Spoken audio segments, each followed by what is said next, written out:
Hey, so hi everyone, welcome back to this channel. So in today's video, I'm gonna discuss the four problem of starters 151, that is convert string, ball game, sequence search and the last shooting, that is easy version. तो आज का चार problem काफी अच्छी थी, यहाँ तक कि तुम्हारा स्टार्टिंग का प्रॉब्लम भी अच्छी लगी मुझे। तो चलो डिस्कस करते हैं सबसे पहले द प्रॉब्लम में, दैट इज कन्वर्ट स्ट्रिंग। तो इस प्रॉब्लम में सिंपली तुम्हें बोल रखा है कि you will be given a binary string. You know binary string means binary 0 and 1 binary string. अब तुम्हें क्या करना है कि यू कैन चूज के element and you can perform के फ्लिप ऑन द चूजन के एलिमेंट। मतलब तुम्हारे पास कोई स्ट्रिंग दिया होगा, जैसे कि यहाँ पे if I will take the last test case, just let me take it.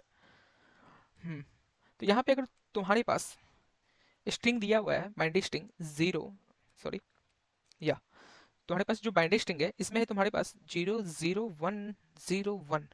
अब तुम क्या कर सकते हो कि तुम के कोई सा भी इंडेक्स चूज करोगे। फॉर एग्जाम्पल अगर मैं इसे जीरो बेस्ड इंडेक्सिंग कर दूं 0 1 2 3 4 and if I choose K equal to 2 and you can flip any K position. Okay, after flipping this K position can you able to make string as a equal. Means सारा का सारा character equal तुम बना सकते हो या नहीं बना सकते हो। अगर बना सकते हो तो तुम्हें बताना है कि ऐसा तुम कितना के पिक करोगे फ्रॉम 1 to n में। ठीक है, तो ये था तुम्हारा प्रॉब्लम स्टेटमेंट। एक बार मैं ड्राई रन करूँ इस टेस्ट केस के लिए, लाइक अगर के टू रहेगा तो हम कैसे अपना स्ट्रिंग को इक्वल बनाएंगे। तो सिंपल सी बात है, if I will choose the index 2 and index 4 where the value is 1 and 1 और दोनों को मैं फ्लिप करके 0 बना दूंगा, तो तुम्हारा सारा का सारा कैरेक्टर इक्वल बन जाएंगे। So this will be one case. तो चलो डिस्कस करते हैं how you gonna solve this kind of problem.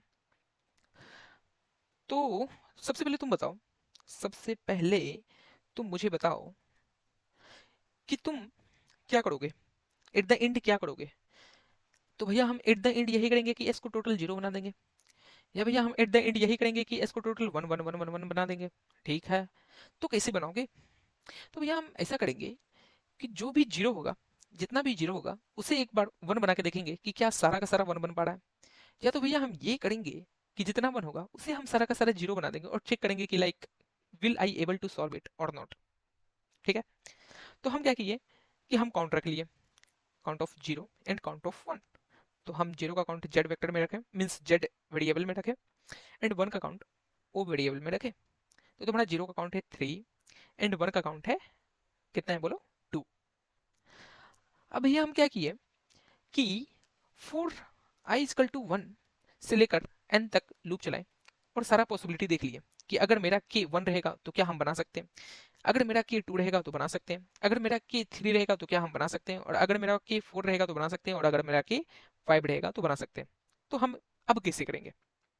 तो हम अगर के यहाँ पे अगर हम के 4 लेते हैं, इसके लिए हम बता देते हैं तो तुम बाकी के लिए समझ जाओगे कि कैसे करना है।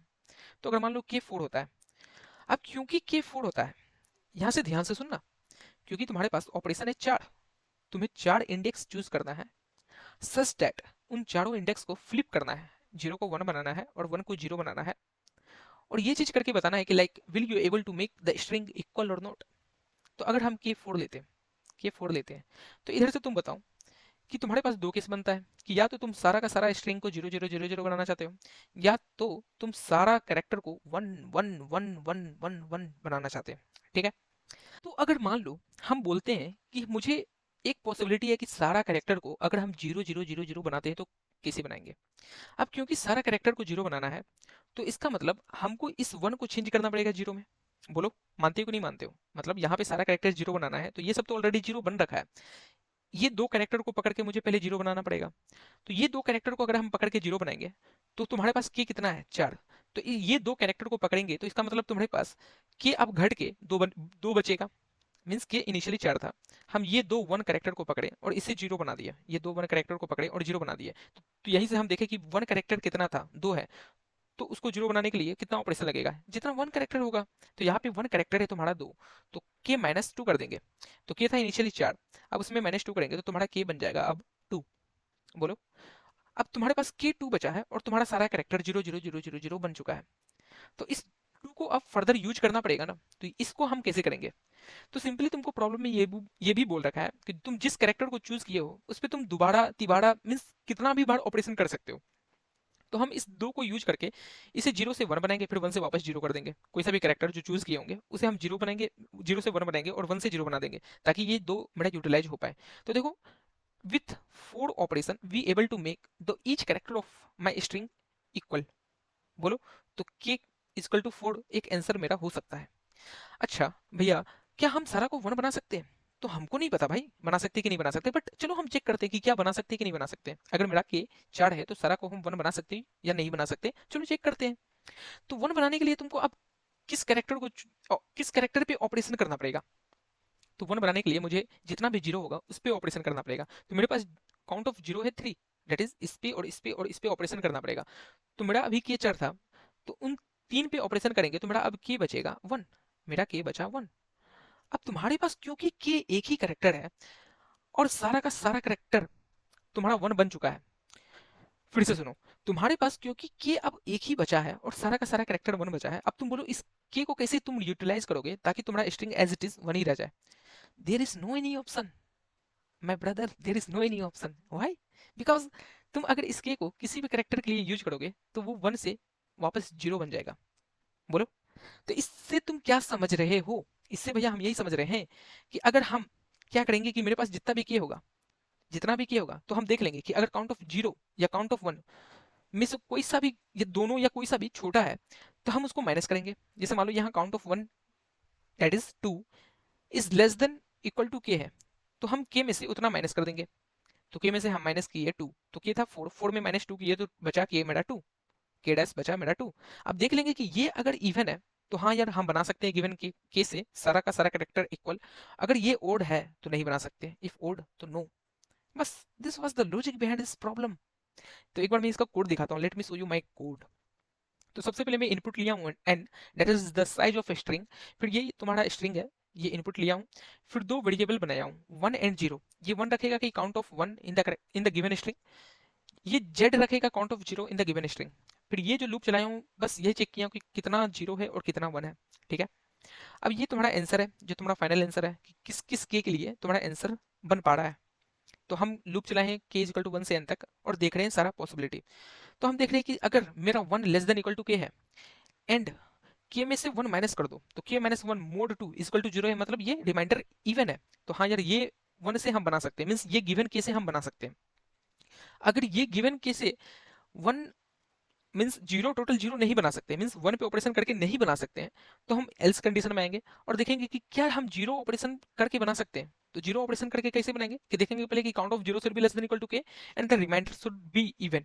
बस अगर ये दोनों कंडीशन में से कोई सा भी एक फुलफिल हो रहा है तो आंसर को इंक्रीमेंट करेंगे, और अगर ऐसा नहीं हो रहा है तो वी विल कंटिन्यू।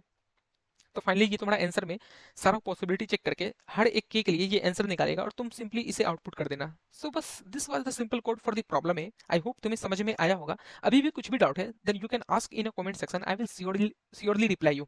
ठीक है, so now let's move to the next problem, that is ball game. ठीक, ये प्रॉब्लम लाइक काफी अच्छी लगी मुझे। ठीक है, तो चलो इस पे डिस्कस करते हैं लाइक ये प्रॉब्लम क्या बोल रखा है। So let me write the problem here. So in the next problem तुम्हें बोल रखा था कि like there will be ball placed on the X coordinate.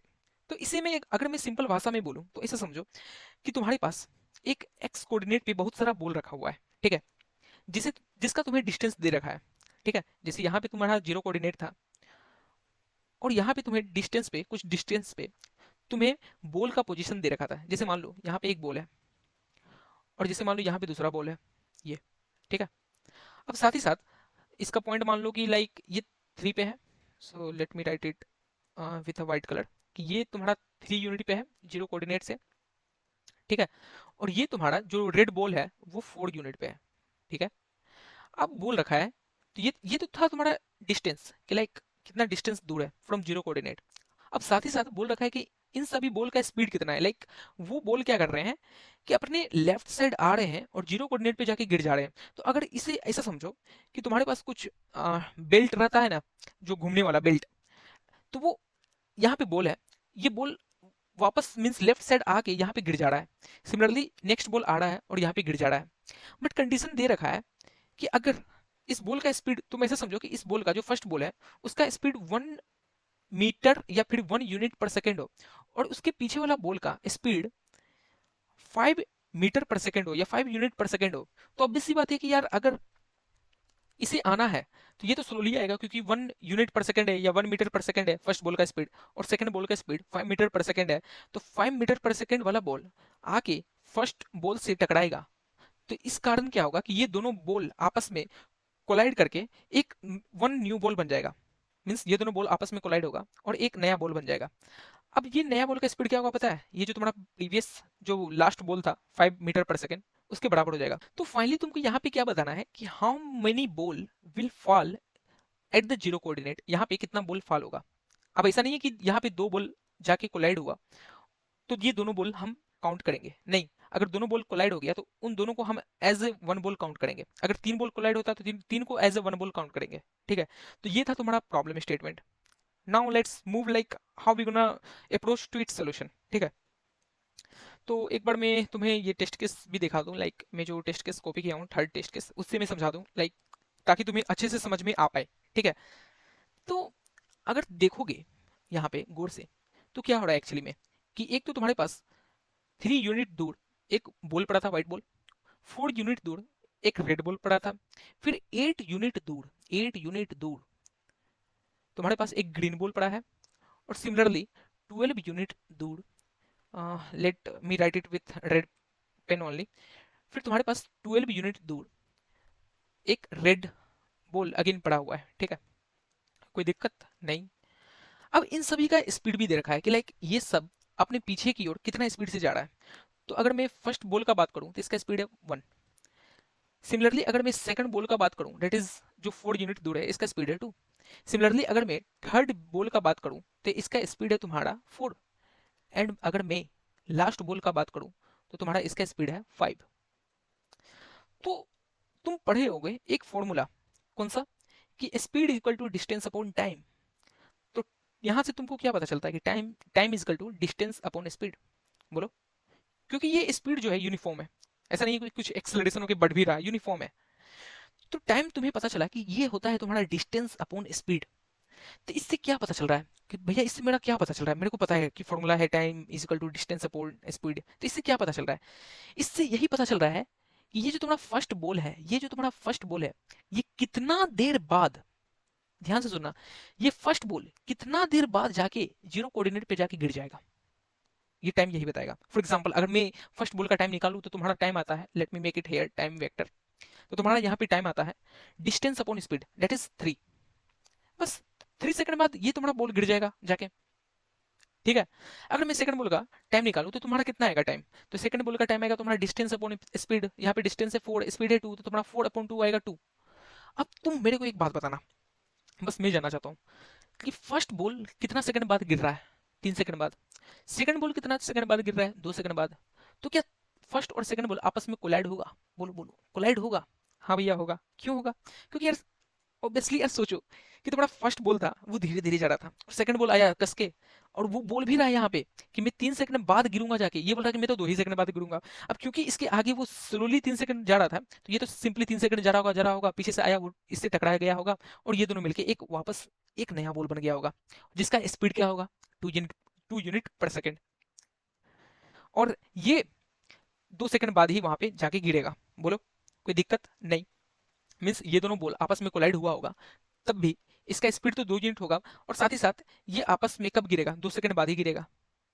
बोलो, ठीक है? तो यहाँ से तुम क्या समझे? यहाँ से तुम क्या समझे? Like I want to ask कि यहाँ से तुम क्या समझ रहे हो? तो भैया हम यहाँ से यही समझ रहे हैं कि सबसे पहले हम डिस्टेंस के बेसिस पे सारे बॉल को सॉर्ट कर देंगे, डिस्टेंस के बेसिस पे सारे बॉल को सॉर्ट कर देंगे और हम उसका टाइम निकालेंगे। लाइक, और टाइम कैसे निकालेंगे कि पीछे की ओर, पीछे से इटरेट करके जाते रहेंगे आगे। हम यहाँ से पीछे की ओर इटरेट कर रहे हैं और आगे जा रहे हैं और उसका टाइम निकालेंगे। तो हम सबसे पहला बॉल मिला मुझे, उसका टाइम देखे 3 सेकंड। ठीक है, तो 3 सेकंड मिला तो कोई दिक्कत नहीं है, तो हम यहाँ पे एक 3 सेकंड यहाँ पे रख लिए, कहीं कोई सा भी लाइक तुम स्टैक बना लो या वेक्टर बना लो, इट्स अपॉन यू। तो यहाँ पे हम 3 सेकंड रख लिए। मेरा जो पहला बॉल था वो 3 सेकंड पे मेरे पास था, कोई दिक्कत वाली बात नहीं है। अब हम आगे गए नेक्स्ट बॉल के पास, वो बोल रहा है कि नेक्स्ट बॉल तुम्हारा 2 सेकंड बाद गिर जाएगा। तो हम पूछे कि लाइक हम जो अपने वेक्टर में जो अभी बॉल भरे हुए हैं वो कब गिर रहा है, तो वो बोला 3 सेकंड में। तो इसका मतलब कि तुम कोलाइड कर जाओगे। ये 2 सेकंड वाला बॉल जो है, ये 2 सेकंड वाला बॉल जो नेक्स्ट में आया था वो तो कोलाइड कर जाएगा ये वाला बॉल। अब क्योंकि ये बॉल कोलाइड कर जाएगा तो इसके लिए हम ये 3 सेकंड को डिलीट कर देंगे अपने स्टैक से या वेक्टर से, जैसे तुम्हें इंप्लीमेंट करना है, इट्स अपॉन यू, बट मैं लॉजिक बता रहा हूँ। ये 3 सेकंड वाला बॉल को मैं हटा दूंगा और अब आ जाएगा 2 सेकंड वाला बॉल। बोलो ठीक है। अब नेक्स्ट तुम्हारे पास कौन सा बॉल आता है? अब आया नेक्स्ट मेरे पास third ball, that is green ball. उसका स्पीड है 4 और डिस्टेंस है 8, तो इसका टाइम कितना आएगा? 2 यूनिट। अब तुम बताओ, मैं तुमसे पूछना चाहता हूँ कि क्या ये दोनों बॉल आपस में टकराएगी कभी? नहीं। क्यों? क्योंकि यार ये भी 2 सेकंड बाद गिरेगा और ये भी 2 सेकंड बाद गिरेगा, बट दोनों यूनिफॉर्मली चल रहा है, दोनों यूनिफॉर्मली चल रहा है, इन दोनों के बीच लेक डिस्टेंस भी था, दोनों यूनिफॉर्मली चल रहा है, दोनों यूनिफॉर्मली चल रहा है।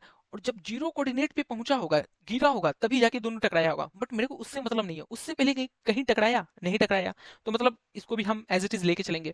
ये अभी तक टकराया नहीं, तो मतलब ये जो नेक्स्ट बॉल ग्रीन बॉल था ये भी वापस आ जाएगा तुम्हारे ये स्टैक में या फिर वेक्टर में, 2 सेकंड बॉल। ठीक है। अब थोड़ा नेक्स्ट बॉल आता है यहाँ पे। नेक्स्ट बॉल क्या है? इसका स्पीड है 5 और डिस्टेंस है 12, तो टाइम कितना आएगा? 12/5, दैट इज आई गेस 2.4। अब तुम खुद सोचो, हम यहाँ पे जब 2.4 रखने जाएंगे स्टैक में, तो पूछेंगे ना कि स्टैक से पहले जो जो वेक्टर में या फिर जो जो स्टैक में बॉल आया है उसका टाइमिंग क्या था? तो 2 सेकंड था, 2 सेकंड था, और मेरा है 2.4 सेकंड। तो मतलब तुम मेरे से पहले गिर जा रहे हो, तो हम तुमसे कभी कोलाइड नहीं करेंगे। तो बस मैं फिर यहाँ से वापस बाहर आ जाऊंगा, मीन्स ये जो मैं इटरेट कर रहा था और ये स्टैक या वेक्टर में भर रहा था, तो ये भरते भरते मैं वापस आ जाऊंगा बाहर बाहर की ओर। और मेरे को दिखेगा कि इस स्टैक में या इस वेक्टर में अभी मेरे पास 3 ही बॉल है, जो कि 2 सेकंड पे गिर रहा था, 2 सेकंड पे गिर रहा था, और एक 2.4 सेकंड पे गिर रहा था, तो इसका आंसर हो जाएगा 3। बस ये सिंपल लॉजिक था। भैया आपने सोचा कैसे? सिंपल है, टाइम, ये फॉर्मूला कि पता कि ये कि लाइक कितना सेकंड में हर एक बॉल गिर रहा है। तो हम पीछे से जा रहे हैं तुम्हारे पास, अगर मेरा स्पीड तुमसे ज्यादा है तो हम तुमसे ऑब्वियस सी बात है कि हम तुमसे टकराएंगे। तो बस वहां से मेरा दिमाग आया कि अच्छा ये चीज हो रहा है। अब बात आती है कि इस चीज को इंप्लीमेंट कैसे करें। तो सिंपल है कि तुम इसको स्टैक में रख के इंप्लीमेंट करो या फिर वेक्टर में रख के इंप्लीमेंट करो। दूसरी चीज कि भैया यहाँ पे मुझे पॉइंट का वैल्यू भी रखना पड़ेगा, लाइक 2.4। ऐसा नहीं कि हम नॉर्मल इंटीजर वैल्यू रखें, हमको डेसिमल वैल्यू रखना पड़ेगा। तो इसके लिए हम क्या यूज करेंगे? Simple double, but not simple double, use long double. जिसके कारण मैं इस पे थोड़ा ज्यादा टाइम लगाया था। लॉन्ग डबल यूज करना है, क्यों?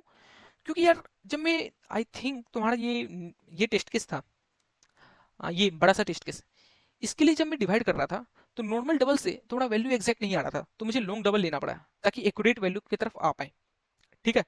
तो बस मैं सिंपल सा लॉन्ग डबल लिया और ये सिंपल लॉजिक लगाया। So this was only the solution. एक बार मैं इसका कोड दिखाता हूँ, let me show you my code for the problem B ball game. तो ये तुम्हारा एन है, that is the number of ball. फिर ये दो वेक्टर बनाए, that is distance and speed. फिर मैं दोनों को इनपुट लिया हूँ, यहाँ पे ये डिस्टेंस वेक्टर को इनपुट लिया हूँ, यहाँ पे मैं बॉल वेक्टर को इनपुट लिया हूँ, और साथ ही साथ मैं वेक्टर पेयर बनाया हूँ। क्यों बनाया हूँ? इसलिए बनाया हूँ ताकि मैं बोला था कि जो भी बॉल होगा उसे तुम सॉर्टेड ऑर्डर में रखना है डिस्टेंस के अकॉर्डिंग। क्योंकि हम सबसे पहले स्टार्टिंग बॉल से उसका नेक्स्ट बॉल टकराएगा अगर उसका स्पीड ज्यादा होगा, तो इसलिए तुम्हें सॉर्टेड ऑर्डर में डिस्टेंस के अकॉर्डिंग सारा बॉल को रखना है इस वेक्टर पेयर में। ठीक है। अब हम सॉर्ट कर दिए। अब हम क्या कर रहे हैं कि इस डिस्टेंस ऑफ आई में जब सॉर्टेड बन चुका होगा तो उसे फिर से अपडेट कर रहे हैं कि VP of I dot first, फिर स्पीड ऑफ आई में फिर से अपडेट कर दे रहे हैं VP of I dot second. इससे क्या होगा कि तुम्हारा जो डिस्टेंस वेक्टर और स्पीड वेक्टर होगा वो दोनों सॉर्टेड ऑर्डर में बन चुका होगा। ठीक है, मींस डिस्टेंस के करस्पॉन्डिंग जो भी स्पीड होगा वो दोनों आपस में सॉर्टेड ऑर्डर में बन चुका होगा। फिर ये मैं एक स्टैक बनाया, और ये है एलडी। एलडी क्या है? Long double. इसे मैं टाइप डिफाइन कर चुका हूँ, typedef long double equal to LD. ठीक है। अब मैं सिंपली इंक्रीजिंग ऑर्डर में आगे की ओर जा रहा हूँ, तो देख रहा हूँ कि अगर टाइम डॉट साइज मीन्स ये जो स्टैक टाइम है इसमें कोई सा भी बॉल अभी पड़ा ही नहीं है, तो सिंपली उस बॉल को डाल दो उसका टाइम के साथ। तो हम सिंपली टाइम निकालेंगे, like what will be the time, so this will be the time distance upon speed, और इसको मुझे डबल में लेना है, इसलिए हम डी वेक्टर में डी एक वेरिएबल बनाया है उसमें हम टाइम निकाले हैं और टाइम में पुश बैक कर दिए D, time dot push D. अगर ऐसा नहीं है, अगर ऐसा नहीं है तो हम पहले निकाले कि लाइक उस बॉल का करंट टाइम क्या है। अगर वो टाइम मेरा, वो टाइम ज्यादा है टाइम डॉट टॉप, मीन्स वो जो वेक्टर या स्टैक में जो पहले से बॉल आ चुका है उसका टॉप वैल्यू से भी ज्यादा है, तो वो कभी भी उस जो तुम्हारा टॉप वाले बॉल है उससे कभी भी कोलाइड नहीं होगा। तो इसलिए time dot push current ball को डाल दो, और अगर कोलाइड हुआ तो जो जो बॉल से कोलाइड हो रहा है तो उन सभी बॉल को निकालो और गिवन डी को मीन्स गिवन टाइमिंग वाला बॉल को डाल दो फिर से स्टैक में। तो वही चीज किया कि while time dot size is greater than zero and time dot top is greater than D, मतलब मेरा गिवन बॉल का टाइमिंग छोटा है, जितना भी स्टैक में बॉल है, तो जब तक ये हो रहा है तब तक उस बॉल को निकाल के अपडेट करो, अपडेट करो, अपडेट करो, ठीक है, और फाइनली टाइम में पुश बैक कर दो डी। बस यही सिंपल लॉजिक था इस प्रॉब्लम के पीछे। और मैं ये भी बता देता हूँ कि लाइक इसका एक डीएसए का फेमस प्रॉब्लम है, बैलेंस पैरेंथेसिस, जो तुम्हें बोलता है कि लाइक एक हम पैरेंथेसिस देंगे और तुम्हें बताना है कि लाइक ये बैलेंस है या नहीं। तो इसमें क्या करते हैं कि हम सिंपली जो भी मेरा ओपनिंग ब्रैकेट होता है तो उसको स्टैक में एज इट इज डालते हैं, फिर जैसे ही क्लोजिंग आता है तो हम ओपनिंग ब्रैकेट को कैंसिल कर देते हैं। जैसे यहाँ पे अगर मेरा ओपनिंग ब्रैकेट आया है पहले, तो इसे स्टैक में डालें, फिर सेकंड ओपनिंग ब्रैकेट आया स्टैक में डालें, फिर क्लोजिंग ब्रैकेट आया तो स्टैक में ओपनिंग ब्रैकेट हटा देते हैं, क्योंकि ये दोनों बैलेंस हो जाएगा आपस में। फिर से तुम्हारा ये क्लोजिंग ब्रैकेट आया तो इसको स्टैक में डालें, फिर ओपनिंग आया, फिर तुम्हारा ओपनिंग आया यहाँ पे, तो इसको हम देखेंगे कि मेरा स्टैक के टॉप में क्लोजिंग है तो हटा दो इसको, फिर तुम्हारा क्लोजिंग आएगा तो स्टैक के टॉप में क्लोजिंग है तो हटा दो। तो बस वही सिंपल लॉजिक लगाए थे यहाँ स्पीड के टाइम के फॉर्म में, कि अगर टाइम मेरा छोटा है अपने स्टैक के टॉप वाले के टाइम से, तो मतलब उसको हम हटाते जाएंगे। बस यही सिंपल लॉजिक था। तो जो भी ये प्रॉब्लम किया होगा तो वो ये प्रॉब्लम इजीली सोच पाया होगा, समझे? So I hope तुम्हें समझ में आया होगा, and I will provide this solution in the description so that you can access it easily, and if you have any doubt then you can ask in a comment section. I will surely reply you. So now let's move to the next problem, that is sequence search. तो sequence search मतलब binary search, sorry I am again kidding. Sequence search binary search का problem है जो मैंने देखा था contest के time. तो चलो डिस्कस करते हैं like how you gonna think कि इसमें बाइनरी सर्च लगेगा और ये कैसे करेंगे बाइनरी सर्च से, ठीक है? तो इस प्रॉब्लम में सिंपली बोल रखा है, so first of all let me explain you the third problem, sequence search. तो इस प्रॉब्लम में तुम्हें बोल रखा है कि मैं आपको दो इंटीजर वैल्यू दूंगा, that is A and B, ठीक है? The range of A should be from 1 to 10 to the power 9 and the range of B is also from 1 to 10 to the power 9, okay? There will be no any issue. अब बोल रखा है कि तुम्हें एक ऐसा सीक्वेंस बनाना है, you have to make a sequence such that कि पहला वैल्यू उसमें जीरो आएगा, सेकंड वैल्यू ए आएगा, उसका नेक्स्ट वैल्यू बी आएगा। अब जो नेक्स्ट वैल्यू आएगा वो कुछ इस प्रकार आएगा कि लास्ट का दो वैल्यू तुम ऐड करो और उसमें से जो तीसरा वैल्यू है उसको सब्ट्रैक्ट करो। जैसे यहाँ पे ए प्लस बी तुम्हारा लास्ट का दो वैल्यू है, उसमें हम सब्ट्रैक्ट किए थर्ड वैल्यू, ठीक है? तो A plus B minus zero A plus B, तो ये तुम्हारा बन जाएगा इसका थर्ड वैल्यू। तो यहाँ पे होगा थर्ड वैल्यू ए प्लस बी। अब तुम बताओ कि नेक्स्ट वैल्यू क्या होगा? तो ए प्लस बी तो A plus two B minus ए मतलब टू बी। फिर इसके नेक्स्ट वैल्यू क्या होगा? तो A plus B plus two B minus B. तो यहाँ क्या दिख रहा है तुम्हें? A plus two B, A plus two B. फिर तुम बोलो नेक्स्ट वैल्यू क्या होगा? इन दोनों को जोड़ेंगे और इसको सब्ट्रैक्ट करेंगे, तो तुम्हारा होगा ए प्लस टू बी माइनस ए प्लस बी, तो तुम्हारा आ जाएगा ये थ्री बी। फिर आगे जाओगे तो ए प्लस थ्री बी, फिर फोर बी, फिर ए प्लस फोर बी, फिर फाइव बी। तो इस तरह ये चलते रहेगा। तो इसमें तुमको क्या पैटर्न दिख रहा है? I want to ask like what the pattern you are finding here. क्या दिख रहा है कि भैया यहाँ तो मेरे को दिख रहा है कि ये आ रहा है पैटर्न बी, फिर टू बी, फिर थ्री बी, फिर फोर बी, अच्छा बढ़िया है, फिर फाइव बी, मतलब आगे सिक्स बी सेवन बी इस तरह आते रहेगा। एक पैटर्न ये दिखा। दूसरा पैटर्न क्या दिख रहा है कि भैया दूसरा पैटर्न ये भी दिख रहा है कि एक तो ए, फिर ए प्लस बी, फिर ए plus two B, A plus three B, A plus four B, ठीक है? तो इस ए को भी छोड़ देते हैं, इस ए को छोड़ते हैं, तो यहाँ से देखो ये ए प्लस बी आ रहा है, ए प्लस टू बी आ रहा है, ए प्लस थ्री बी आ रहा है और ए प्लस फोर बी आ रहा है, ठीक है? अब तुम्हें प्रॉब्लम स्टेटमेंट बोल रखा है कि भैया मुझे बताइए कि kth स्मॉलेस्ट वैल्यू इस सीक्वेंस का क्या होगा? बोलो भैया मुझे बताइए कि kth स्मॉलेस्ट वैल्यू इस सीक्वेंस का क्या होगा? What will be the smallest kth value of this sequence, ठीक है? तो इस चीज को हम बाइनरी सर्च से ऐसे सोचे, इस चीज को बाइनरी सर्च से ऐसे सोचे कि kth स्मॉलेस्ट मुझे बताना है, kth स्मॉलेस्ट मुझे बताना है, तो क्यों ना हम मान के चलते हैं कि मेरा kth स्मॉलेस्ट वैल्यू मिड है। मान के चलते हैं कि kth स्मॉलेस्ट वैल्यू मिड है। ये मिड कहाँ से आया? ये मिड बाइनरी सर्च से आया, जिसमें हम मिनिमम वैल्यू लिए थे, लो वैल्यू लिए थे जीरो, और हाई वैल्यू ले लिए थे इन्फिनिटी, हाई वैल्यू ले लिए थे infinity, that is 10 to the power 18। इससे मेरा कुछ मिड आया। मिड क्या आया? Low plus high divide by two. इतना तो पता होगा ना कि जब बाइनरी सर्च लगाते हैं तो लिखते हैं while, WHILE while, low is less than equal to high, then you have to find a mid where the value of mid is nothing but the low plus high divided by 2। तो इससे हमको आया mid. तो हमको बताना है कि क्या ये kth वैल्यू यही मिड तो नहीं है? kth स्मॉलेस्ट वैल्यू हमको बताना है कि kth स्मॉलेस्ट वैल्यू इस सीक्वेंस का क्या होगा। तो हम बोले कि यही मिड मेरा जो kth स्मॉलेस्ट वैल्यू होगा, ये मिड मेरा kth स्मॉलेस्ट वैल्यू होगा। तो अगर ये तुम्हारा kth स्मॉलेस्ट वैल्यू होगा, तो इसके पीछे k माइनस वन एलिमेंट आना चाहिए, k माइनस वन एलिमेंट आना चाहिए, means k minus one element इसके पीछे आना चाहिए ताकि ये k बन जाए। बोलो बोलो, आना चाहिए कि नहीं आना चाहिए? हाँ, ऐसा ऐसा क्वेश्चन मैंने डीएसए में भी देखा है, बहुत बार देखा हूँ। तो वहां से मेरे को दिमाग आया कि हाँ माइंड रिसर्च लगेगा। तो हम बोले कि मुझे kth स्मॉलेस्ट वैल्यू चाहिए, तो हम low plus high divide by two किए, मिड आया, हम बोले कि यही मिड मेरा kth वैल्यू होगा, kth स्मॉलेस्ट वैल्यू होगा।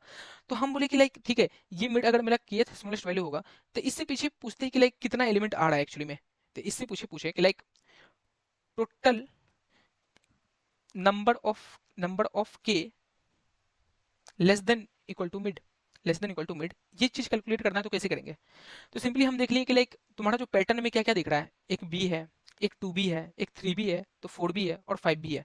तो तुम अगर इस सीक्वेंस को डिस्ट्रीब्यूट करोगे, इस सीक्वेंस को अगर तुम डिस्ट्रीब्यूट करोगे, तो तुमको ये सीक्वेंस कुछ इस प्रकार दिखेगा कि एक गुच्छे में तुम्हारे पास सेट ऑफ बी है, टू बी है, थ्री बी है, फोर बी है, फाइव बी है, और दूसरी साइड सेट ऑफ ग्रुप में तुम्हारे पास ए प्लस बी है, फिर ए प्लस टू बी है, फिर ए प्लस थ्री बी है, फिर ए प्लस फोर बी है, फिर इस तरह ए प्लस एन बी तक जाएगा, ये B two B three B इस तरह एन बी तक जाएगा।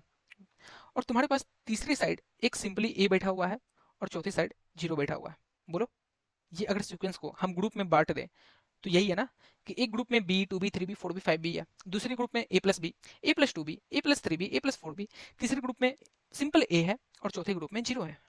अगर हम बोलते हैं, यहां से ध्यान से सुनना, अगर हम बोलते हैं कि मिड से छोटा या बराबर फर्स्ट ग्रुप वाले कितने एलिमेंट आएंगे, फर्स्ट ग्रुप वाले कितने एलिमेंट आएंगे, तो तुम बोलेगा कि मिड डिवाइड बाई बी।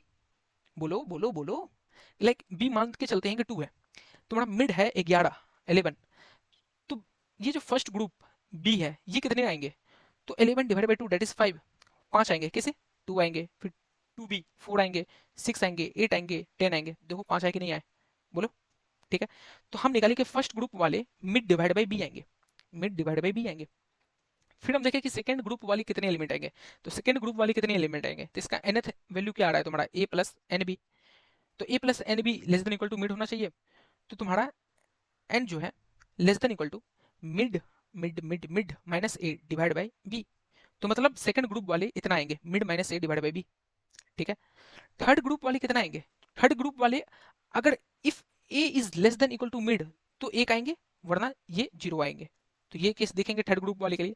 और फोर्थ ग्रुप तो हमेशा आएंगे ही आएंगे, यस यस यस, ये आएंगे ही आएंगे, because zero is always less than equal to mid, mid हमेशा मिनिमम टू मिनिमम जीरो बनेगा और zero is less than equal to mid, तो ये तो एक काउंट बढ़ा के ही चलेंगे। तो मतलब अगर हम बाइंडी सर्च करेंगे, बाइंडी सर्च करेंगे, यहाँ से आप ध्यान से सुनना, बाइंडी सर्च किए, बाइंडी सर्च किए तो तुम्हारा मिड आया कुछ, तो हम पूछे कि इस मिड से कितना वैल्यू तुम्हारा छोटा या बराबर है तुम्हारे पास। तो हम उस चीज को कैलकुलेट करने के लिए ग्रुप वन से पूछे कि तुम्हारा कितना वैल्यू आ सकता है इस रेंज में, ग्रुप टू से पूछे तुम्हारा कितना वैल्यू आ सकता है, ग्रुप थ्री से पूछे तुम्हारा वैल्यू कितना आ सकता है, ग्रुप फोर से पूछे। अब ये सारे जो जितना भी सम दिए वो देख लेंगे कि वो उसका काउंट अगर तुम्हारा लेस देन के है, इस बात को ध्यान से सुनना, उसका काउंट लेस देन के है, तो इसका मतलब तुम्हारा ये मिड kth स्मॉलेस्ट एलिमेंट नहीं बनेगा, लेस देन के है, क्योंकि यार तुमको बनाना है 10th स्मॉलेस्ट एलिमेंट।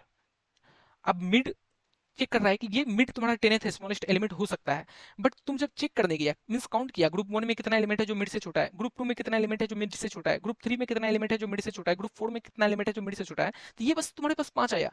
तो मतलब 5 ही एलिमेंट जो है ये मिड से छोटा है, तो ये मिड थोड़ी ना बन पाएगा ये 10th स्मॉलेस्ट एलिमेंट। बोलो, क्योंकि फिर सिक्स सेवंथ कहाँ गए भाई, क्या पता ये सिक्स हो जाए, मिड ये सिक्स स्मॉलेस्ट एलिमेंट हो, तो ये 10th बनने से रहा। तो मतलब अगर मेरा ये छोटा है, तब तो हम एल को बढ़ा देंगे, लो को हम कर देंगे मिड प्लस वन से, मिड प्लस वन की आगे की ओर चेक करो, थोड़ा और आगे जाओ उस रेंज में, थोड़ा और आगे जाओ वहां चेक करो। और अगर ऐसा नहीं है कि तुम्हारा आ रहा है कि इस मिड के लिए, ये गिवन मिड है जो तुम्हारा मिड, इस मिड के लिए तुम number of smallest element that is less than equal to mid में group one plus group two plus group three का value greater than equal to K आ रहा है, उसका count greater than equal to K आ रहा है, तो मतलब ये एक मिड पॉसिबिलिटी है। तो इसके लिए आप पीछे जाओ, मीन्स इसके लिए लो लेस देन, इसके लिए तुम हाई को चेंज करो मिड माइनस वन में, तो बस यही लॉजिक था। तुम्हारा बाइनरी सर्च के लिए इस प्रॉब्लम में। तो हम पहले कैसे सोचें, हम इस प्रॉब्लम में सोचें कि सीक्वेंस क्या क्या बन रहा है। तो हम देखें सीक्वेंस मेरा बन रहा है 0 a b a+b 2b a+2b 3b a+3b 4b, ये मेरा सीक्वेंस बन रहा है। फिर हम क्या निकालें कि ये सीक्वेंस को अगर हम डिस्ट्रीब्यूट करें तो तुम्हारे पास 4 ग्रुप बन रहा है, b 2b 3b 4b। Second group बन रहा है a+b a+2b a+3b। Third group बन रहा है a 0। तो हम सोचे कि क्यों ना इस पे बाइनरी सर्च लगा दे और पता करें कि क्या ये मिड मेरा kth स्मॉलेस्ट एलिमेंट हो सकता है या नहीं हो सकता है। अगर ये मिड kth स्मॉलेस्ट एलिमेंट होगा तो इसके पीछे इससे छोटा मेरे पास एग्जैक्टली टोटल की एलिमेंट होना चाहिए, इसको मिला के एग्जैक्टली की एलिमेंट होना चाहिए छोटा या बराबर। बट अगर एग्जैक्टली की नहीं है, उससे भी ज्यादा छोटा है, तो मतलब हमको और आगे रेंज के लिए देखना पड़ेगा, मिड को और आगे बढ़ा के देखना पड़ेगा। तो वहां से मुझे लॉजिक ये दिखा बाइनरी सर्च और मैं अप्लाई किया। तो एक बार मैं इसका कोड दिखाता हूँ, कोड भी काफी ईजी है। So let me show you my code for the problem see. तो यहाँ पे ए बी की इनपुट लिया हूँ, फिर मैं एक लो और हाई वेरिएबल बनाया हूँ। तो लो को इनिशियलाइज किया हूँ 0 से और हाई को इनिशियलाइज किया हूँ इन्फिनिटी 10 पर 18। आंसर को मान के चला हूँ अभी हाई ही है मेरा, वही kth स्मॉलेस्ट एलिमेंट मेरा आंसर आर ही है। अब मैं यहाँ बाइनरी सर्च लगा रहा हूँ। तो बाइनरी सर्च के लिए मिड निकालो पहले, L plus R divide by 2। फिर हम निकाल रहे हैं कि पहला ग्रुप जो तुम्हारा बी, उसका कितना काउंट है। तो बी काउंट में रखे कि मिड डिवाइड बाई बी, इतना एलिमेंट आ सकता है मिड से छोटा या बराबर में। फिर हम निकाले कि सेकंड ग्रुप में ए काउंट कितना आ सकता है, तो mid minus A divide by B. अब तुम्हारा ये केस हो सकता है कि मिड माइनस ए ये हो गए तो ये नेगेटिव बन चुका होगा। तो उसके लिए हम बेस केस चेक कर लिए कि if A count is less then 0 तो ए काउंट को 0 कर देना। ठीक है। फिर हम निकाले कि total number less than mid कितना आ रहा है तुम्हारा। तो A count plus B count plus 1। ये 1 क्यों, क्योंकि तुम्हारा फोर्थ ग्रुप बन रहा था बस 0। 0 के लिए तो एक तो लेना ही पड़ेगा, एक काउंट में बढ़ाना ही पड़ेगा। अब तुम्हारा जो थर्ड काउंट है, डेट इज जहाँ पे ये जो थर्ड काउंट लिखे हैं, ये जो तुम्हारा ए है, इसको चेक करने के लिए सिंपली हम चेक कर लिए हैं कि if A is less than equal to mid तो total number less than mid में एक और बढ़ा देना। ठीक है। अब सिंपली चेक करना है कि if total number less than mid greater than equal to K है, तो आंसर अभी मिड मान के चलो और आर को मिड माइनस 1 और थोड़ा पीछे की ओर जाओ। बट अब if total number less than mid less then के है, मतलब वो कभी मिड बन ही नहीं सकता, ये मिड के था स्मॉलेस्ट एलिमेंट बन ही नहीं सकता लेस देन, क्योंकि तुम्हारा टोटल नंबर ऑफ काउंट ही के से छोटा है। तो सिंपली एल को मिड प्लस 1 करो और आगे की तरफ जाओ, देखो कि क्या और मिड बन सकता है। बस इस तरह करोगे तो तुम्हारा आंसर आ जाएगा। ठीक है। इसका टाइम कॉम्प्लेक्सिटी कितना जाएगा, simple log of this range, because तुम बाइनरी सर्च किस रेंज पे लगा रहे हो 0 से लेकर 10 पर 18 तक, तो लॉग ऑफ 10 पर 18। ठीक है। सो आई होप तुम्हें समझ में आया होगा। अभी भी कुछ भी डाउट है then you can ask in a comment section, I will surely reply you and I will upload this solution in a description so that you can access it easily. ठीक है। So if you find this video helpful then please like it, subscribe it and also share to your दोस्त friends who have any doubt in this problem. ठीक है। Now I gonna move to the next problem that is shooting easy version. तो ये problem काफी काफी famous है, काफी famous. और इसका अगर ये प्रॉब्लम लाइक मैं जब थर्ड ईयर में था तो एक किसी कंपनी का इंटर्नशिप चल रहा था, इंटर्नशिप का ओए, उसमें मैंने सेम प्रॉब्लम देखा था। ठीक है। तो तुम वहां से आइडिया लगा सकते हो कि लाइक ये प्रॉब्लम कितना फेमस है। एंड इवन एट कोडर का कॉन्टेस्ट में भी मैं सेम प्रॉब्लम देख चुका हूँ बहुत बार। तो इस ये प्रॉब्लम तुम्हें आना ही चाहिए। इसमें भी तुम्हारा लाइक बाइनरी सर्च का ही कॉन्सेप्ट लगेगा, लाइक लोअर बाउंड लगाना है तुम्हें, अपर बाउंड लगाना है। तो चलो हम बताते हैं कि like how you gonna solve this kind of problem. और अगर नहीं आता तो कोई दिक्कत वाली बात नहीं है यार, क्योंकि मैं भी अगर फर्स्ट टाइम ट्राई करूंगा इस प्रॉब्लम को तो नहीं बनेगा। बट अगर एक बार तुम समझ जाते हो तो तुम ट्राई करना कि आगे चल के ऐसा प्रॉब्लम मिले तुम्हें तो तुम इसे सॉल्व कर पाओ। ठीक है। तो let's move to the last problem of today's editorial that is shooting. तो अगर तुम लास्ट प्रॉब्लम में देखोगे तो तुम्हें बोल रखा है like there will be two player. ठीक है। अगर मैं प्लेयर का लाइक नाम मुझे याद नहीं है बट चलो लेके चलता हूँ कि player 1 name is alias and player 2 name is Bob. ठीक है। अब देखो पॉइंट कुछ इस प्रकार बोल रखा है एलाइस के लिए कि you will be given an array. Actually problem में 2D मैट्रिक्स था that is n cross m। ठीक है। n cross m। बट क्योंकि ये इजी वर्जन है जिसके लिए n हमेशा 1 होगा। ठीक है। और m तुम्हारा लाइक m ही रहेगा। तो इस चीज को क्यों ना हम ऐसा समझे कि n मेरा 1 है तो इस 2D वेक्टर को हम एक एरे समझे या एक वेक्टर समझे, 1D वेक्टर। तो बोल रखा है कि लाइक एलाइस के पास एक एरे होगा जिसका इंडेक्सिंग अगर हम 1 2 3 4 5 6 7 8 कर दें, मीन्स वन बेस्ड इंडेक्सिंग। तो तुम्हारे पास एक एरे है जिसमें बोल रखा है कि लाइक एलाइस किसी पॉइंट पे शूट कर रहा है। ठीक है। और जिस जिस पॉइंट पे शूट करेगा तो उस पॉइंट को हम लाइक 1 से मार्क कर देंगे या ए से मार्क कर दें। चलो ठीक है। तो अभी के लिए हम ए मार्क किए, फिर ए मार्क किए, फिर एलाइस एक यहाँ ए मार्क करेगा और यहाँ ए मार्क करेगा। मान के चल रहे हैं कि लाइक एलाइस टू पे सूट किया, थ्री पे सूट किया, फाइव पे सूट किया और सिक्स पे सूट किया। ठीक है। अब सिमिलरली बॉब के साथ भी यही हो रहा है कि बॉब भी खेल रहा है भाई गेम, तो बॉब भी सूट करेगा। तो बॉब ने सूट किया, अगर बॉब का इंडेक्सिंग देखा जाए तो let me first index it, 1 2 3 4 5 6। तो बॉब का तुम्हारा इंडेक्स आया, जिस जिस इंडेक्स पे सूट किया है वो है तुम्हारा 1 2 एंड फाइनली तुम्हारा 4। बस ये तीन इंडेक्स। ठीक है। अब तुमको बताना है कि लाइक हर एक इंडेक्स के लिए what will be the value of, what will be the value of score of Alice minus score of Bob का एब्सोल्यूट वैल्यू। ठीक है, ये चीज तुमको बताना है। Now what will be the value of score of A and score of B, ये क्या है? तुम मान के चलते हैं कि लाइक अगर मेरे से इंडेक्स थ्री के लिए आंसर पूछा है, इंडेक्स थ्री के लिए आंसर क्या होगा, तो जितना भी तुम्हारा वैल्यू आएगा एलाइस का स्कोर, एलाइस का स्कोर माइनस एलाइस बॉब का स्कोर एट इंडेक्स थ्री, वो मैं आउटपुट कर दूंगा इसका एब्सोल्यूट वैल्यू। बट मैं एलाइस का स्कोर एट इंडेक्स थ्री कैसे निकालूंगा? तो उस चीज को निकालने के लिए ये बोल रखा है कि लाइक तुम थ्री को टारगेट वैल्यू मानो, कि लाइक थ्री तुम्हारा टारगेट वैल्यू है, तो बाकी जगह जो एलाइस ने सॉर्ट किया है उसका एब्सोल्यूट डिफरेंस का सम ऐड ऑन करते जाओ। फॉर एग्जांपल एलाइस ने सॉर्ट किया है टू पे, तो हम ऐड करेंगे टू माइनस थ्री का absolute value plus three minus three का एब्सोल्यूट वैल्यू प्लस, और एलाइस कहाँ कहाँ सूट किया था, फाइव एंड सिक्स पे, तो फाइव माइनस थ्री का absolute value plus six minus three का एब्सोल्यूट वैल्यू। तो ये है तुम्हारा एलाइस का स्कोर। तो इसको अगर हम निकालें तो इसका वैल्यू आएगा तुम्हारा two minus three, one plus zero plus two plus three, that will be six. ठीक है, तो तुम्हारा यहाँ पे एलाइस का स्कोर आया for the index three six. ठीक है, so let me write it here, Eli's score at index 3 is 6।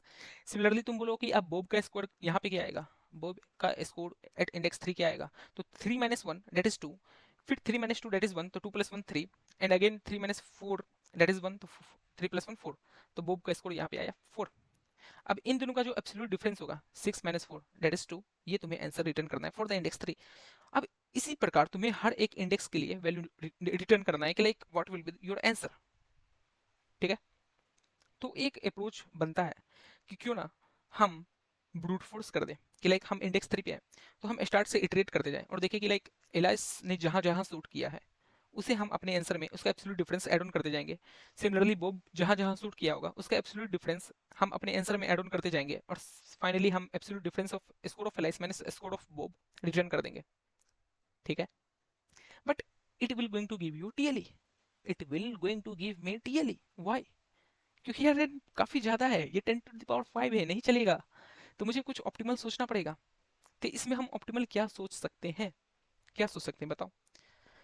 तो इसमें ऑप्टिमल हम ये सोच सकते हैं कि हम जो है जितना भी इंडेक्स पे एलाइस ने किल किया है, मीन्स शॉट मारा है, वो सारा एक वेक्टर में रख लेंगे, लाइक एलाइस वेक्टर।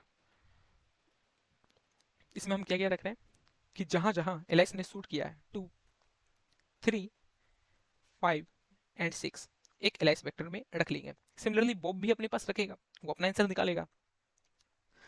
तो बॉब भी अगर रखेगा तो बॉब वेक्टर भी बना लेते हैं। बट अगर मैं एलाइस का निकालना सिखा दूंगा तो लाइक बॉब का तुम खुद भी खुद निकाल दूंगा लेगा, but it will not be any issue, but फिर भी बता देता हूँ कि कैसे निकालोगे। अब मुझे क्या करना है, मुझे क्या करना है कि एलाइस के लिए निकालना है कि इंडेक्स थ्री के लिए क्या होगा आंसर, उसका आंसर क्या होगा, और ये चीज मुझे निकालना है लॉग ऑफ एन टाइम में, लॉग ऑफ एन टाइम में, ताकि मैं एन लॉग एन में सारा इंडेक्स का आंसर दे पाऊँ। अब तुम खुद सोचो, तुम खुद सोचो कि तुम एक्चुअली में क्या कर रहे थे, कि इंडेक्स थ्री के लिए आंसर निकाल रहे थे, तो क्यों ना हम एलाइस वेक्टर में सारा जहां जहां एलाइस ने सूट किया था उन सभी का इंडेक्स रखा हूं, तो हम इंडेक्स थ्री के लिए अपर बाउंड लगाते कि लाइक इंडेक्स थ्री से बड़ा कौन कौन सा इंडेक्स है जहां पे एलाइस ने सूट किया, तो अपर बाउंड लगेगा तो ये आएगा, ये फाइव। तुमको ही पता है कि like upper bound lower bound तो पता ही होगा कि अगर मैं एक्स के लिए अपर बाउंड लगाता हूँ तो एक्स से बड़ा जो इंडेक्स जो वैल्यू प्रेजेंट होगा उसका इंडेक्स रिटर्न करता है। ठीक है, तो मैंने थ्री के लिए अपर बाउंड लगाया तो मुझे ये इंडेक्स मिला। तो हम पूछेंगे ना कि लाइक यहाँ से यहाँ तक का सम क्या है, यहाँ से फाइव से ये जो अपर बाउंड इंडेक्स मिला यहाँ से यहाँ तक का सम क्या है, तो फाइव प्लस सिक्स 11 है। सिमिलरली उससे पीछे जो इंडेक्स मिलेगा वो तुम्हें थ्री या थ्री से छोटा मिलेगा क्योंकि मैंने अपर बाउंड लगाया था। तो ये तुम्हारा यहाँ से यहाँ तक का सम क्या है, एक्चुअली में यहाँ से यहाँ तक का सम है मेरा 5। अब तुम क्या कर रहे थे मुझे तुम बताओ, कि ये तुम्हारा थ्री इंडेक्स के लिए निकालना चाह रहे थे, तो तुम क्या कर रहे थे, हम कर रहे थे भैया कि हम कर रहे थे three minus two plus three minus three. अगर इस चीज को देखा जाए तो हम सिंपली बोल सकते हैं कि three into two minus five कर रहे थे। बोलो, हाँ भैया, समझ में तो आ रहा है। लाइक एक्चुअली में आपने क्या किया कि मेरे पीछे जितना भी एलिमेंट होगा उसको हम मल्टीप्लाई कर देंगे अपने इंडेक्स के साथ, क्योंकि उसका वैल्यू को हम माइनस कर रहे हैं उसके इंडेक्स के वैल्यू के साथ, जहां जहां उस एलाइस ने पीछे सूट किया होगा। तो हम देखें कि थ्री से बराबर या छोटा कितना एलिमेंट है, तो दो एलिमेंट है, 2,3। तो हम थ्री को मल्टीप्लाई किए टू से और माइनस कर दिया उन दोनों का सम से, क्योंकि ये तो बराबर हो गया ना, 3 - 2 प्लस 3 - 3 से। तो 3 × 2 - 5 किए तो तुम्हारा कितना वैल्यू आता है? 6 - 5 दैट इज 1। और देखो यहाँ पे 1 ही आ रहा है, 3 - 2 1 और 3 - 3 0। अच्छा, आगे के लिए क्या करेंगे? तो आगे तुम क्या कर रहे हो, तुम खुद सोचो क्या कर रहे हो। तो हम आगे कर रहे हैं कि 5 - 3 प्लस 6 - 3। तो इस चीज को हम क्या ऐसे लिख सकते हैं कि आगे मेरे कितना एलिमेंट है, दो एलिमेंट है। तो मतलब आगे का जितना एलिमेंट का सम होगा, 6 + 5 11, उसको हम माइनस करेंगे। जितना मेरे आगे एलिमेंट होगा उसका count multiply by the given index, like 2 × 3, 2 × 3। तो 11 - 6 that is going to give you 5। और यहाँ पे देखोगे तो 5 ही आएगा। 5 - 3 2, 6 - 3 3, 2 + 3 5। तो समझे एक्चुअली में हम क्या कर रहे हैं? बोलो, समझे एक्चुअली में हम क्या कर रहे हैं? Late me write it again, ताकि मैं तुम्हें अच्छे से समझा पाऊँ। लाइक मेरा मोटो हमेशा रहता है कि तुम्हें मैं समझा पाऊँ। ऐसा नहीं कि लाइक मैं तुम्हें डायरेक्टली सोल्यूशन भी दिखा सकता था बाकियों की तरह कि तुम ये फॉलो करना, ये करना, ये हो जाएगा, बट नहीं। मेरा मोटो रहता है कि हमेशा मैं तुम्हें समझा पाऊँ। तुम्हें कुछ नहीं आता है बट मैं चाहता हूँ कि लाइक तुम समझ जाओ। ठीक है, इसलिए मैं चाहता हूँ कि दोबारा बोलूँ, तिबारा बोलूँ। तो चलो, एक्चुअली में हम क्या किए कि एलाइस ने जहां जहां शूट किया था, जहां जहां शूट किया था उन सभी का इंडेक्स रख लिया, 2 3 5 6। अब हमको निकालना है कि लाइक थ्री, अगर हम थ्री को टारगेट वैल्यू मानते हैं तो एलाइस का स्कोर क्या होगा। तो हम थ्री पे अपर बाउंड लगा दिए। तो वो जो इंडेक्स देगा उससे पता चलेगा कि उससे आगे का सारा सम, उससे आगे का सारा सम मेरा उससे बड़ा वाला इंडेक्स होगा, और उससे पीछे जितना भी इंडेक्स आएगा वो मेरा छोटा वाला इंडेक्स होगा। अब तुम बोलेगा कि भैया ये तो मैं पता कर दूंगा कि लाइक मेरे पीछे कितना एलिमेंट है और मेरे आगे कितना एलिमेंट है, बट उन सभी का सम कैसे पता करूंगा? उन सभी का सम कैसे पता करूंगा? सिंपल प्रीफिक्स सम। बोलो, सिंपल प्रीफिक्स सम। इस चीज को तुम लाइक तुम सिंपली ऐसे भी कर सकते थे कि नॉर्मल तुम लूप चला के कि हम पीछे से आ रहे हैं, इंडेक्स 2 देख रहे हैं कि हाँ प्रेजेंट है, तो उसका सम रखेंगे, फिर बाकियों का सम माइनस कर देंगे। बट उससे अच्छा मैं क्या किया था कि प्रीफिक्स सम बना लिया था, prefix sum of Alice, prefix sum of Alice. तो यहाँ पे तुम्हारा प्रीफिक्स सम होगा 2, फिर यहाँ हो जाएगा 2 + 3 5, फिर यहाँ हो जाएगा 5 + 5 10, फिर यहाँ हो जाएगा 10 + 6 16। अब तुमको ये इंडेक्स मिला था जब अपर बाउंड किए थे, तो यहाँ से यहाँ तक का सम कैसे निकालोगे?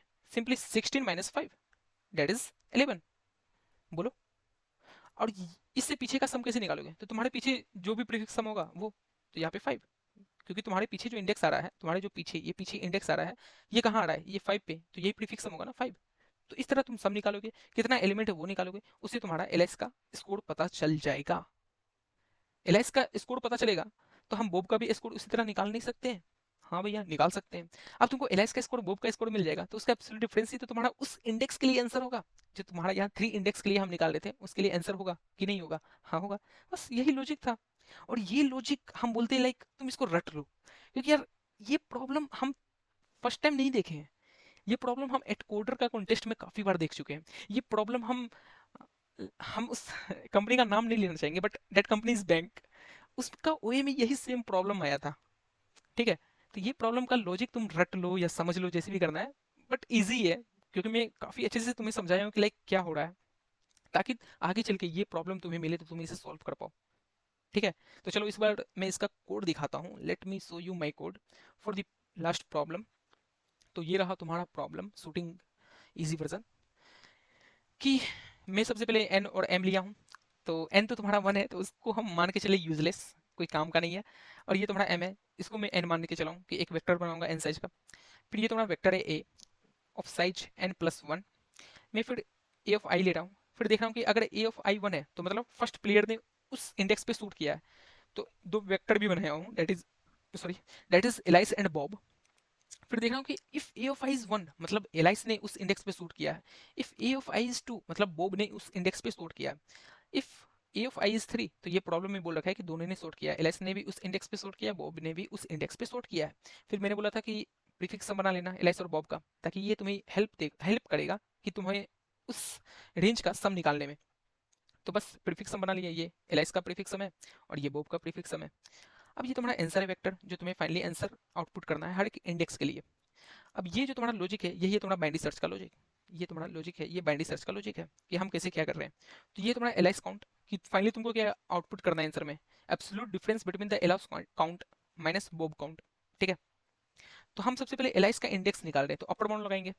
किस इंडेक्स के लिए? तो आई इंडेक्स के लिए, क्योंकि हर एक इंडेक्स के लिए तुम्हें आंसर देना है, तो अपर बाउंड लगाए आई इंडेक्स के लिए। सिमिलरली बॉब का इंडेक्स पता कर रहे हैं, तो अपर बाउंड लगाए बॉब वाली वेक्टर में, वो मुझे जो इंडेक्स देगा उसके लिए अब हम आंसर निकाल रहे हैं। तो ये जो कोड है ये एलाइस का आंसर निकाल रहा है। सिमिलरली बॉब का भी सेम आंसर है, सेम, ये सेम कॉपी पेस्ट किया हूँ बस। और फाइनली आंसर में क्या पुश बैक करेंगे, alias count minus Bob count का एब्सोल्यूट डिफरेंस, और फाइनली ये तुम्हारा आंसर होगा। तो चलो हम एक बार एलाइस का कोड दिखाते हैं कि एलाइस का कोड कैसे लिखा था। तो इफ एलाइस डॉट साइज, इसलिए मैं किया हूँ क्योंकि क्या पता कि एलाइस किसी भी इंडेक्स पे सूट नहीं किया होगा, तो एलाइस का साइज जीरो हो जाएगा, तो उसका निकालने से अच्छा क्या ही है, जीरो मान के चलेंगे। तो इसलिए हम देख रहे हैं कि अगर एलाइस के वेक्टर में कोई सा भी इंडेक्स है, मतलब एलाइस कहीं ना कहीं सूट किया है, तो उसके लिए चलो आंसर निकालते हैं। तो एलाइस का इंडेक्स निकाल लेते हैं यहाँ पे अपर बाउंड करके। फिर एलाइस इंडेक्स माइनस माइनस किया, क्योंकि वो अपर बाउंड मिला है तो उससे पीछे तुम्हारा उससे छोटा जितना भी इंडेक्स होगा वो वहां पे होगा एलाइस इंडेक्स माइनस माइनस पे। तो तुमको total number of left index कितना मिलेगा, मेरा टोटल नंबर ऑफ कितना छोटा एलिमेंट है, जैसे यहाँ 3 के लिए हम देख रहे थे तो 2 और 3 छोटा एलिमेंट है, तो यही हम total number of left count है, ये total number of right count है यहाँ पे 5 6। तो इस चीज को हम यहाँ रखें कि लेफ्ट इंडेक्स ऑफ एलाइस, तो Alice index plus one, right index of Alice तो Alice dot size minus left index of Alice. ठीक है, फिर देख रहे हैं कि अगर left index of Alice greater than zero है, वन है, तो एलाइस का काउंट में कितना जाएगा, तो left index of Alice means count जो इसके पीछे था मल्टीप्लाई बाय आई, जैसे हम कर रहे थे ना 3 into 2, अपने पीछे कितना लिमिट है, दो एलिमेंट है तो 3 into 2 माइनस उन दो एलिमेंट का प्रीफिक्स सम, तो prefix alias of alias index. ठीक है, सिमिलरली तुम राइट इंडेक्स के लिए भी सेम कर लेना कि राइट इंडेक्स में कोई सा भी एक भी पोजीशन है शूटिंग वाला एलाइस के द्वारा, तो हम टोटल वैल्यू निकालेंगे, तो प्रीफिक्स एलाइस डॉट बैक, क्योंकि प्रीफिक्स हम वहाँ का, और माइनस कर देंगे तुम्हारा prefix alias of alias index. ठीक है, क्योंकि हम यहाँ से यहाँ तक का रेंज निकाल रहे हैं, ये जो तुम्हें मैंने बताया था, लेट मी शो यू, कि 5 और 6 का मुझे सम निकालना पड़ेगा ना, प्रीफिक्स सम, ये 5 और 6। तो ये चीज़ कहाँ होगा तुम्हें, तो इसका जो प्रीफिक्स सम तुम वेक्टर बनाए होगे यहाँ पे, ये प्रीफिक्स सम वेक्टर बनाए थे, तो यहाँ पे 16 माइनस 5 करना पड़ेगा, तो वही चीज़ मैं यहाँ पे कोड में लिखा हूँ कि सबसे पहले टोटल वैल्यू में प्रीफिक्स एलाइस डॉट बैक रखा हूँ और उसको माइनस कर दे रहा हूँ prefix alias of alias index से। फिर एलाइस काउंट में कितना ऐड होगा, total value minus right index into I, समझे। तो बस इससे तुम्हारा एलाइस का स्कोर निकलेगा। सिमिलरली तुम बोब का स्कोर निकालना और दोनों का एब्सोल्यूट डिफरेंस अपने आंसर वाले वेक्टर में ऐड ऑन कर देना। सो this was the logic behind the last problem, I hope तुम्हें समझ में आया होगा। So if you find this video helpful, then please like it, subscribe it, and also share to your those friends who have any doubt in this problem. So I will provide you this code in a description so that you can access it easily. So thank you. Have a nice day.